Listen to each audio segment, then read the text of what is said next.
I'm David Greenfield, Director of Content at Automation World, and thanks for joining me for this Take 5 episode where I'll be looking at the use of drones as an industrial automation tool.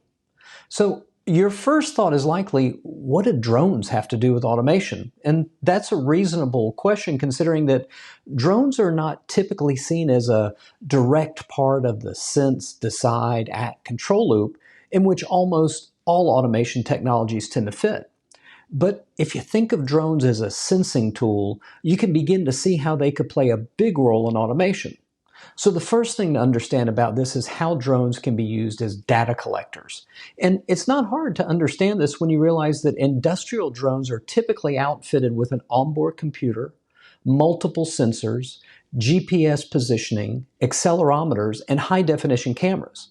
And with all this technology on board, it's easy to see how drones can fit into the industrial Internet of Things concept and contribute to the aggregation of data, which is at the core of any IIoT project. Now, in a column written for Automation World, Chris Corfield of system integration firm Control Techniques explained how drones can also be seen as a safety device for industrial companies. As he pointed out in his column, why would you send a human up a tower or other difficult to access area to assess a fault when it takes a camera-equipped drone just 10 seconds to get there? Also, when using drones as a sensing device, they can be deployed, for example, as a thermal imaging sensor to track high levels of heat coming from an area in a factory and notify workers and emergency services, as well as autonomously activate the sprinkler system if necessary.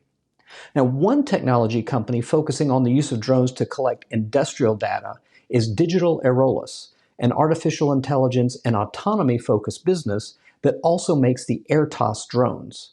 Now, because industrial inspection typically involves being able to access hard-to-reach places and plants that have a lot of metal that can interfere with communications, these drones have been designed to fly without the use of any external sensors such as a GPS, a magnetometer, or optical flow.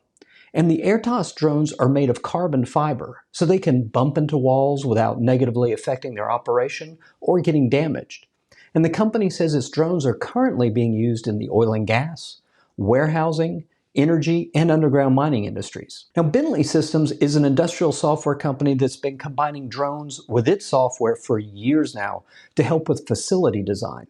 For example, in the past, if you were measuring out a production line to see if new equipment would fit, that required a 3D laser scanner technology to create a point cloud for coordinating the space. But Bentley uses its context capture reality modeling software to turn photos taken by a drone into geo-referenced 3D models that can include context for design, construction, and operations decisions. And drone suppliers are also adopting automation to streamline the use of their products. Robotics, for example, offers a drone with robotic arms that can change the drone's batteries and install different payloads such as cameras or other sensors. They also have software for extracting the data gathered by the drone for analysis. And Robotics says that every aspect of its drone's operation is automated, from programming flight paths to takeoff and landing. And because of this, the company says these drones can run in the background, collecting data without any human intervention. So I hope you enjoyed this Take 5 with Automation World episode, and please keep watching this space for new episodes each week to help keep you on top of what's happening in the world of industrial automation.